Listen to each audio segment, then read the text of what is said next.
വിവാദങ്ങൾക്കൊടുവിൽ തിരുവനന്തപുരം നെയ്യാറ്റിൻകരയിലെ ഗോപൻ സ്വാമിയുടെ മൃതദേഹം വീണ്ടും സംസ്കരിച്ചു.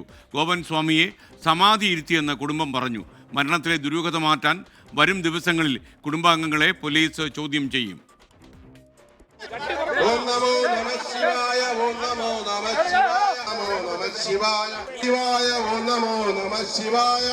കഴിഞ്ഞ ദിവസം മൃതദേഹം പുറത്തെടുക്കാൻ പൊളിച്ചുമാറ്റിയ കല്ലറയ്ക്ക് പകരം കുറച്ചുകൂടി വലിയ കല്ലറയാണ് ഒരുക്കിയത്.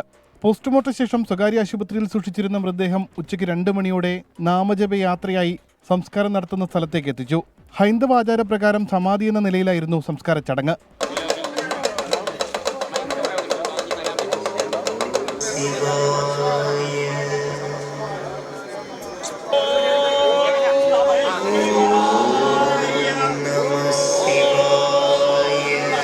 ചെങ്കൽ ക്ഷേത്രത്തിലെ സ്വാമിമാർ ചടങ്ങുകൾക്ക് നേതൃത്വം നൽകി. VSDP, ഹിന്ദു ഐക്യവേദി ഉൾപ്പെടെയുള്ള ഹൈന്ദവ സംഘടനകളുടെ പ്രവർത്തകരാണ് സംസ്കാര ചടങ്ങിന് നേതൃത്വം നൽകിയത്.